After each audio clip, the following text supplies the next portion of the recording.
J'aimerais vous souhaiter une bonne année. Bonne année, bonne santé. J'espère que cette année sera. Merci beaucoup. J'ai eu qu'une personne qui m'a répondu. Est-ce que c'est la seule personne à être contente? Je ne sais pas, mais peu importe. Néanmoins, je suis venu pour adresser un message. Je pense que c'est un message qui nous concerne. Alors je me permets de lever la voix pour que chacun puisse l'entendre. Vous savez, aujourd'hui, le titre de mon message va s'appeler Être hors jeu. Être hors jeu, ça veut dire quoi? Être hors jeu, ça veut dire littéralement que tu es hors du jeu. C'est-à-dire que ce que tu fais, ça ne sert pas. Vous savez, sur un terrain de foot, tu peux faire un passement de jambe, un crochet, une frappe en lucarne. Mais si l'arbitre a décidé hors jeu, tout ce que tu as fait, c'est zéro. Si Mbappé aurait marqué un but extraordinaire, mais étant hors jeu, ben son but n'aurait pas compté. Alors aujourd'hui, j'aimerais vous dire que j'aimerais pas que chacun vive une vie en étant hors jeu. Qu'est-ce que je veux dire par là? Vous savez, je me suis souvenu d'une prière que Jésus-Christ a faite, et je pense que ça parle à tout le monde parce que c'est la prière de notre Père. Je ne sais pas si vous la connaissez par cœur, mais à un moment donné, Jésus-Christ dit: Père, pardonne-nous nos offenses, comme nous pardonnons à ceux qui nous ont offensés. Je répète, il dit Père. Dans la prière de notre Père, il dit Père, pardonne-nous nos offenses, comme nous pardonnons à ceux qui nous ont offensés. Et cette phrase est une phrase extraordinaire parce que aujourd'hui, grâce à cette phrase, nous savons si nous sommes hors jeu ou pas. C'est-à-dire qu'il y a des personnes qui vivent leur vie. Ils ont peut-être 10 ans, 20 ans, 30 ans, 40 ans, 60 ans, 70 ans. Et ce sont des personnes comme moi qui postulent pour aller au paradis. Et malheureusement, à cause de ce passage, ils vivent hors jeu. C'est-à-dire qu'ils n'ont pas pardonné à leurs prochains. Ils n'ont pas pardonné à leurs amis. Ils n'ont pas pardonné à leurs parents. Ils n'ont pas pardonné à leurs collègues, ni à leurs patrons. Aux personnes qui leur ont fait du mal, ils n'ont pas pardonné. Mais pourtant, parallèlement, ils vivent une vie comme si ils vont aller au paradis ou comme si ils veulent aller au paradis. Alors que quand ce passage, tu ne le respectes pas, tu fais tout le contraire. Parce que le Seigneur pardonne à des personnes qui pardonnent à leurs prochains. La question c'est, est-ce que toi tu pardonnes? Ou est-ce que dans ta vie il y a quelque chose que tu n'as pas pardonné? Peut-être même que tu avais raison, mais tu as dit non, moi j'ai rien fait, la personne doit me demander pardon. Peut-être que tu frappes ton torse en disant que moi j'ai raison, mais dans ta vie il y a quelque chose. Tu ne veux pas demander pardon, tu ne veux pas t'humilier, tu ne veux pas reconnaître. Tu es bloqué à ce niveau-là. Laisse-moi te dire qu'il y a des choses comme ça dans la parole de Dieu qui littéralement nous mettent hors jeu. Alors c'est pour ça que j'aimerais savoir, est-ce que toi aujourd'hui, tu es hors jeu? J'aimerais que tu puisses simplement regarder la Bible et essayer de remettre ta vie en conformité avec la parole de Dieu. Parce que si tu ne le fais pas, il y a quelque chose de mécanique que tu fais, tu te mets hors jeu vis-à-vis du paradis. Le chemin que tu fais pour aller au paradis, tu ne le prends pas, tu prends un autre chemin. J'ai pas besoin de te dire le nom de ce chemin-là, tu le connais. Alors si dans ta vie tu sais qu'il y a des points comme ça, ou dans ta vie tu n'es pas en conformité avec la parole de Dieu, reviens. Et le message du jour, après le message d'être hors jeu, c'est repens-toi. Repens-toi, pourquoi? Parce qu'un jour tu rencontreras le Seigneur. La repentance, c'est se détourner de ses mauvaises voies, c'est ça la repentance. Et Dieu demande d'un homme qui se repente. Mais l'homme, peut-être, a d'autres choses à faire.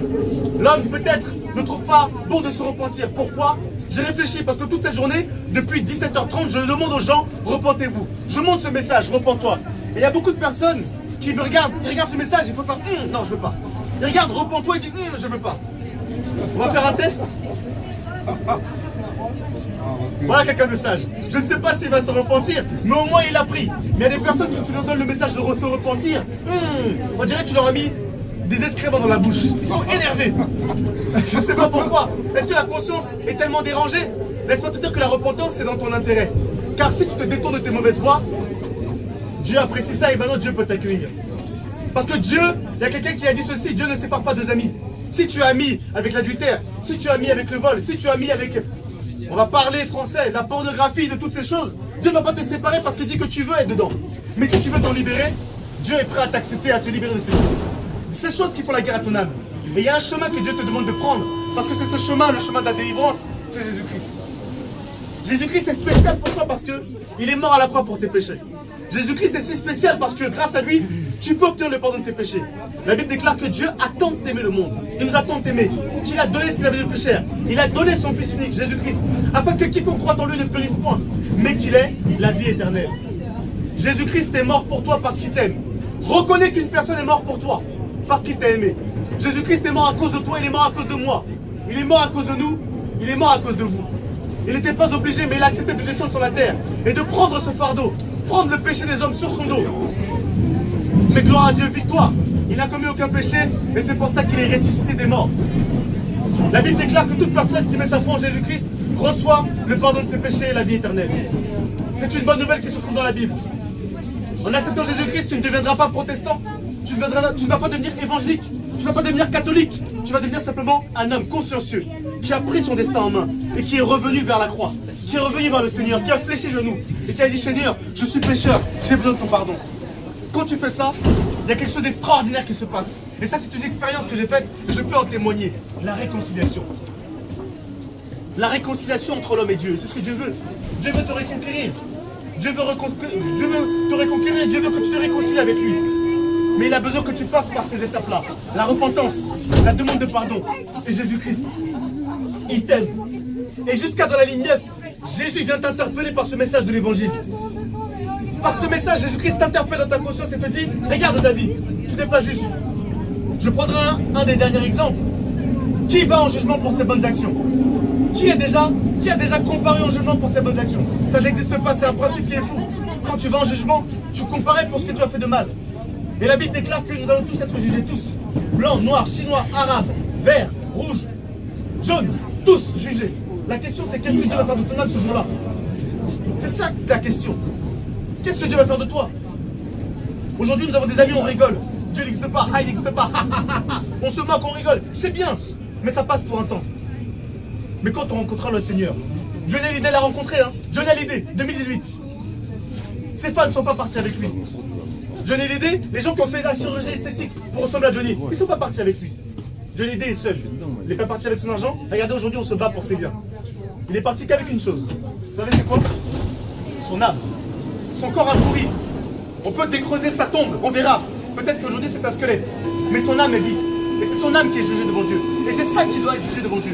Qu'est-ce que Dieu va faire de toi? Si tu veux obtenir le pardon de tes péchés, Dieu dit qu'il n'y a pas tous les chemins qui mènent à Rome. Tous les chemins mènent à Rome, mais un seul chemin à lui. La Bible déclare que c'est Jésus-Christ. Il a dit: je suis le chemin, la vérité et la vie. Et nul ne passe à Dieu sans passer par moi. Jésus-Christ est mort pour toi et il t'aide. Alors aujourd'hui, accepte de te réconcilier avec lui. Si tu as été vivement touché, si ce message a saisi ton cœur, tu peux faire un exemple de prière. Ce n'est pas qu'une simple prière. Par la suite, mets ta vie en conformité avec ce que Jésus-Christ a dit. Mais voici un exemple de prière. Seigneur, j'ai entendu un jeune homme. Il était black. Il était peut-être beau gosse. C'était bien, un beau cuir. Mais je reconnais que ce qu'il a dit, c'était signe d'intelligence. Je ne suis pas juste devant toi, je suis pécheur. Je reconnais que ma condition devant toi, elle est claire, je suis coupable. Mais je veux être acquitté. Alors je viens vers toi, je viens vers ta grâce. J'accepte Jésus-Christ comme mon Seigneur et Sauveur. Et je mets ma vie en conformité avec ce que tu dis. Je te cherche maintenant. Et je veux me baptiser. Car la foi, c'est bien beau, on peut dire qu'on a la foi. Mais la foi, ça se démontre. Si je dis que j'aime une femme, je dois le démontrer chaque jour. L'amour, c'est pas dire je t'aime, je t'aime. L'amour, c'est des actes. Et l'acte que tu montreras pour dire que tu crois en Jésus-Christ, c'est aller te baptiser. Rentrer dans l'eau et ressortir. Tu t'assimileras en la mort, en la résurrection de Jésus-Christ. Enfin, baptise-toi, change de vie. Et tu verras que le Seigneur va changer de ta vie. Il va rentrer dans ta vie, il va te réconcilier. Et quand tu prieras, tes prières auront une toute autre dimension. Vous savez, quand vous parlez à quelqu'un, vous voulez avoir un retour. Moi, quand je parle, j'aime pas faire des monologues. C'est quelque chose qui me dérange un peu. Aujourd'hui, j'en ai fait un, mais c'était pour la bonne cause. Mais quand je parle à Dieu, j'aime qu'il me réponde. Il n'est pas obligé, mais par amour, je pense qu'il le fera. Et il l'a déjà fait. Je ne suis pas un illuminé, je n'ai pas une chance particulière, mais Dieu répond à toute personne qui veut. Et toute personne qui a réglé ses comptes avec lui. Règle tes comptes avec Dieu, réconcilie-toi, humilie-toi, repens-toi, mets-toi à genoux, accepte Jésus-Christ et tu verras. Quand tu diras à Dieu, Dieu, j'ai besoin de toi, qu'est-ce que je dois faire dans ma vie? Il te répondra. Je t'ai pas dit que tu vas entendre une voix, je suis Dieu, oui, je te réponds, va à droite. Non, je t'ai pas dit ça. Mais Dieu te répondra, Dieu te parlera. Parce que tu seras devenu son enfant. Parce que toute personne qui accepte Jésus-Christ, il devient enfant de Dieu. Soyez bénis, prenez soin de vous, n'oubliez pas ce message. Et je vous en prie, repentez-vous pendant qu'il est encore temps. Repentez-vous parce que demain, tu pourras trouver malheur en chemin.